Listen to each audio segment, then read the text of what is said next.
I don't know if y'all know this or not, but your boy has a master's in English. Yeah, that's right. I said English. Don't let the country accent fool you. I know all about them. Shakespeare's, Jules Verne's, all them. But I also know a little something about famous philosophers. I mean, sure, philosophy is a whole nother animal compared to English studies, but my professors taught it anyway.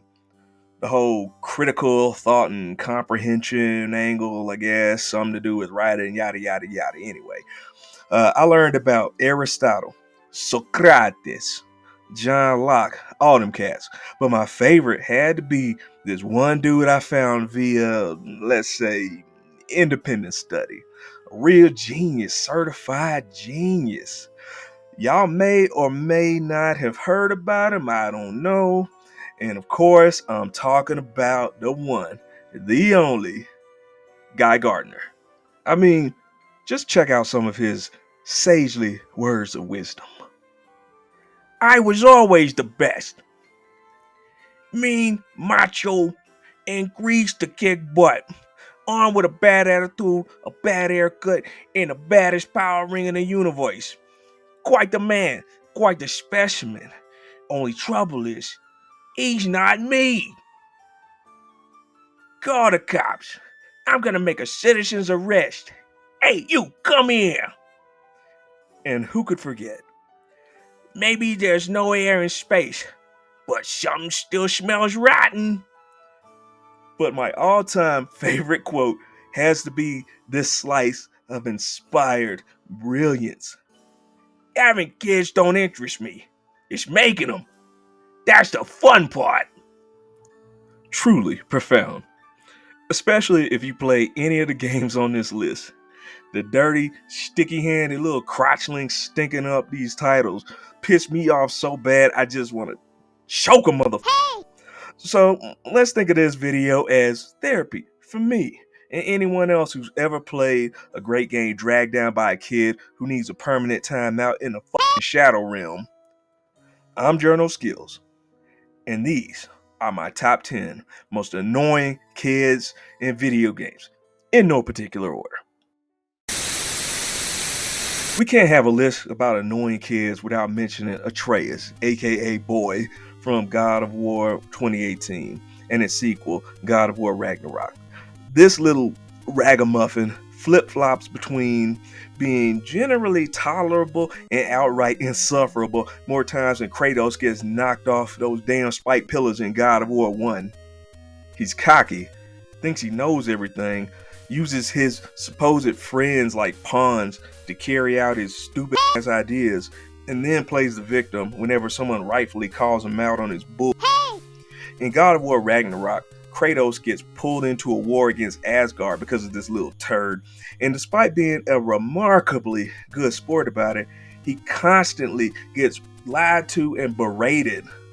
Just disrespect, just crazy disrespect. In the end, Atreus gets everything he ever wanted at the expense of everyone around him, then off to parts unknown. Hopefully for a very, very long time. You should probably stay down. Next up are the kids from Beyond Two Souls. In this game, you play as Jodie, who can perform all kinds of telekinetic acts through her psychic link with an entity named Iden. She lives at the U.S. Department of Paranormal Activity under the care of Willem Dafoe, or Dr. Nathan Dawkins, but we're just going to call him Willem Dafoe. As a result, she doesn't get to hang out with kids her age very often.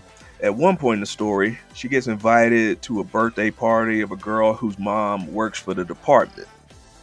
When Jodie first gets to the party, everything is copacetic. The kids are a bit aloof, but not outright nasty. There's snacks, beer, a small but delightful assortment of unlicensed department store music, all that good stuff. One of the boys even comes on to Jodie. Everything is looking good for our girl. But later on, things take a drastic turn when Jodie shows the other kids her powers. Right then and there, they flip the script. They call her names, burn her with cigarettes, then lock her in Harry Potter's old bedroom. At this point, Jodie can either stay in the closet crying her eyes out, or she can use her powers to get some much deserved revenge on those belligerent little psychos.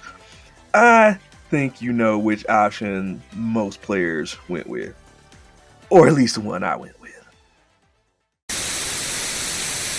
Number 3 on our list is Limo from Star Ocean: The Last Hope, and this has to be one of the most annoying characters in video game history, little kid or otherwise.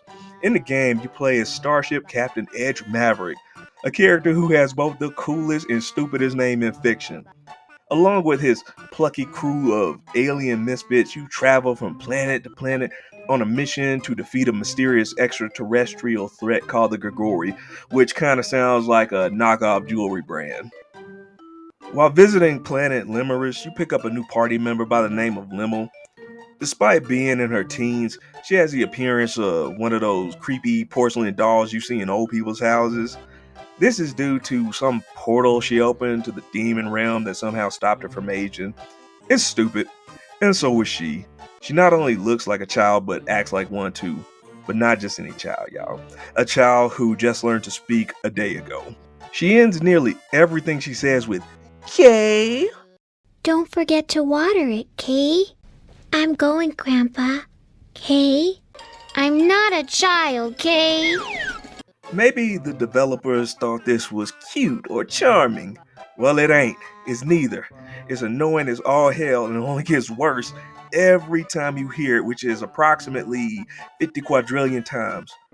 Star Ocean: The Last Hope is a pretty fun game overall, but this little full-time Annabelle cosplayer makes every cutscene she's in a pain in the ass to get through. Worst of all, she has this weird, inappropriate pseudo romance with another party member, and it's just wrong. It's just wrong and nasty, and I don't like it.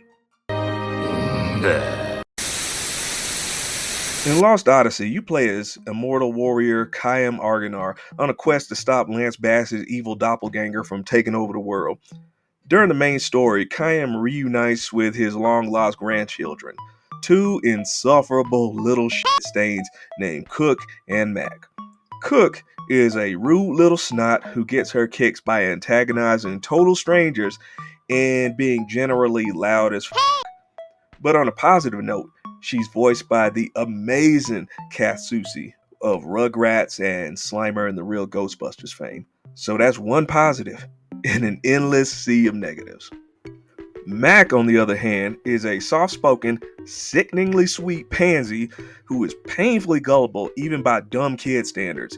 At one point in the game, he believes the insane ramblings of some random, addle-brained old crone, leading to one of the worst, most unbalanced segments in the entire game.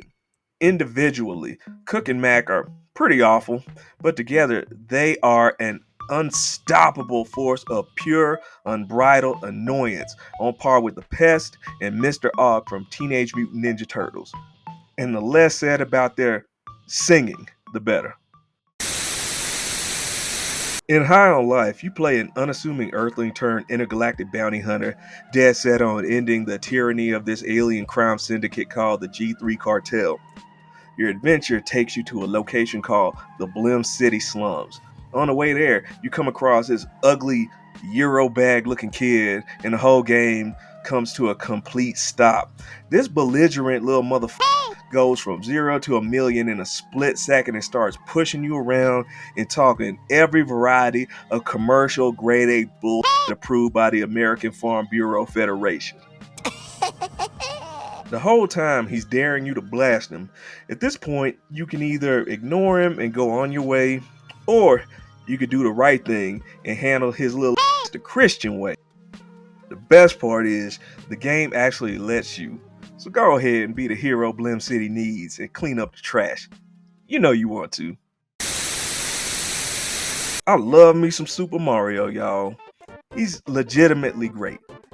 He got the slick, tailored coverall fit, the 80s Tom Selleck mustache, the brown, round-toed Stacey Adams, just from head to toe. On top of that, he transitions between plumbing and beating the absolute dog out of dragon turtle monstrosities. Dude can basically do it all. So what do you get when you take all of that away and turn him into a baby? You get one of the most annoying video game characters ever created. Super Mario World 2 Yoshi's Island is a great game in which Yoshi and all his palette swap buddies try to reunite baby Mario with a kidnapped baby Luigi. There ain't much to the story, but that's okay. No one comes into a Mario game expecting Shakespeare, particularly when it has so many other things going for it. The graphics are nice and colorful, the gameplay is on point, and who doesn't love playing as Yoshi? In my humble opinion, Super Mario World 2 is almost perfect, with an emphasis on almost. The only downside is Mario himself, or more specifically, this sound. You hear it every time Mario gets knocked off of Yoshi's back, and it gets real old, real fast. Sure, it's an incentive to get good at the game, but in the end, you gotta ask yourself, which one is more important, being an S-tier Mario player or keeping your eardrums intact? I know which one I choose. Moving on. Say y'all, what do you get when you mix Fat Boo from Dragon Ball Z with Scrappy Doo? Any guesses? Well, I'm gonna tell y'all. You get Maru Maru from Blue Dragon. In this game, you join Shu and his friends Jiro and Kluk as they try to save the world from this knockoff Great Value King Piccolo dude named Nene and his little salacious B-Crumb sidekick. Pretty early in the game, Shu and company come across Mr. Morrow, who is annoying right off the bat. Every word this dude says sounds like it's being hollered through a megaphone, and his IQ couldn't be any deeper in the red if he dressed it up in a mink fur coat and mailed it to PETA HQ. Morrow would never be friends with a guy like him! Never! He's on a mission to save his village from a mysterious illness. Well, it ain't that mysterious. Nene caused it. Spoilers. But that's besides the point. The point is, I don't give a single solitary flying about this little idiot or his goals. Sure, his physical attacks are nice in certain situations, but the sheer loudness and annoyance he brings to the table far outweighs any positives. For a brief moment in time, his stupidity is almost tolerable. But then this pirate baddie named Zola joins the party, and one look at her immediately causes Maro's little orange balls to drop. From then on, he acts as the game's resident thirst monster, getting louder and even more obnoxious as he chases after Zola, who's apparently too polite to shut his little ass down.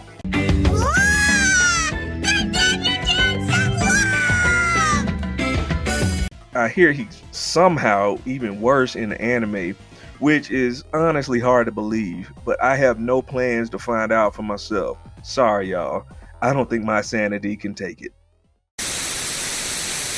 I realize that some of y'all might feel a little conflicted about this next entry. Evelyn from Resident Evil 7 is considered by some to be a sympathetic character. She's a bioweapon created to resemble a little girl and isn't out for money or world domination or anything like that.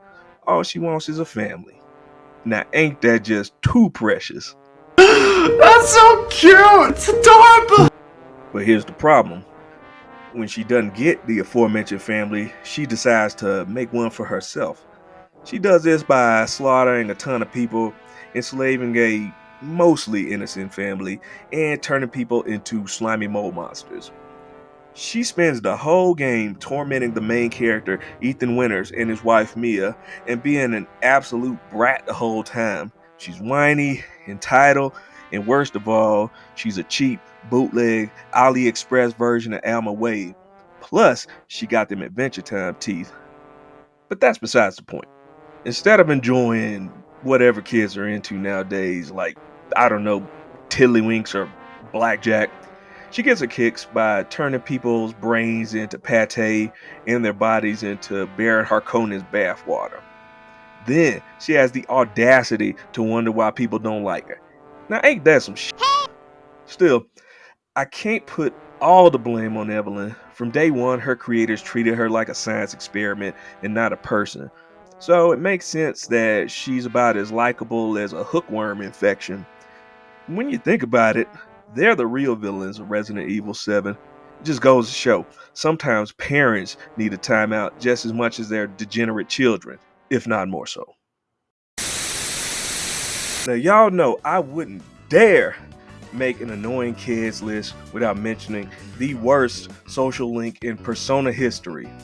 Y'all know exactly who I'm talking about. The famous, legendary, gourmet king himself, Nozomi Suimitsu. We meet this wet, lumpy pile of week-old mashed potatoes at the mall, and he immediately shows how much of an insecure little he is. This guy actually tells the main character to back off for being too thin and cool. Apparently, he thinks it'll make him look uncool by comparison, as if he didn't already do a smash-up job all by his lonesome. And before you ask, yes, dude is not joking, he is dead serious. This one bit of dialogue sets a precedent for every future interaction with him. Assuming you even get that far, to even hang out with this lame, you gotta pass a quiz about food, then bring him something to eat that he's never had before. From there, it only gets worse. He spends most of his time obsessing over food and being jealous of his brother, all the while being generally rude and unpleasant. The player has to constantly walk on eggshells around him to protect his paper-thin ego, and it gets really old really fast.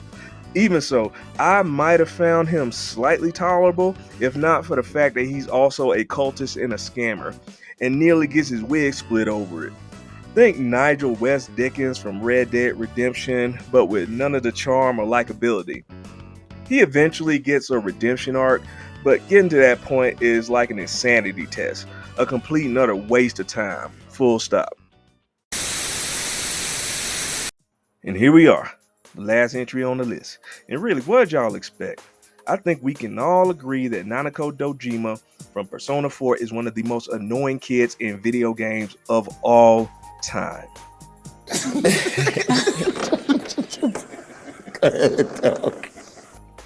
Nah, I'm just playing. Nanako is too good for this world, and a pitch-perfect example of how to make a likable child character that still speaks and acts like a child instead of a miniature adult. Unfortunately, I can't say the same about our actual number 10 spot. When it comes to discussing annoying kids in video games, I'd be remiss not to mention Jason. For those of you who don't know what I'm talking about, Jason Mars from Heavy Rain is the son of one of the main characters, Ethan. His death kicks off the events of the game, events that include kidnapping, car chases, and a very unique interpretation of a Philly accent. I'm the origami killer. What the hell did you just say? But what led us to this point, you may ask? How did he die? Well, I'll tell you. He died because he refused to listen to his dad. Let me set up a scene for y'all. Ethan and his family are at the mall. Ethan's wife and his youngest son, Sean, go into a shoe store, leaving Ethan and Jason to their own devices. Jason wants a balloon from a Great Value Pennywise, so Ethan agrees to buy him one. When it comes time to pay, Ethan's brain falls out and he forgets where he put his money. While he fumbles around for it, Jason walks off, despite Ethan telling him to wait. This part in particular pisses me off. At that age, if my dad bought me something at the mall, I'd say thank you and be appreciative as all hell. What I wouldn't do is wander my scrawny ass off into the great unknown. That didn't fly in my household, I'll tell you that much. Anyway, Ethan wanders around the mall looking for this little motherfucker.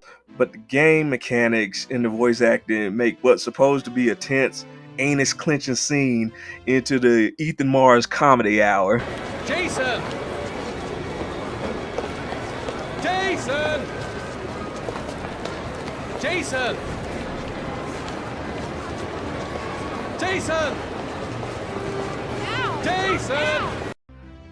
Ethan calls out to Jason like a million times. It gets ignored every single time. This is what happens when a kid has zero respect for their parents. And to be fair, not every parent is a great parent, so it makes sense that their kid would be less inclined to listen to them. But Ethan is not one such parent. Seems like a good dude overall. To make a long story short, Jason leaves the mall entirely for reasons and ends up playing butt with the front end of a car.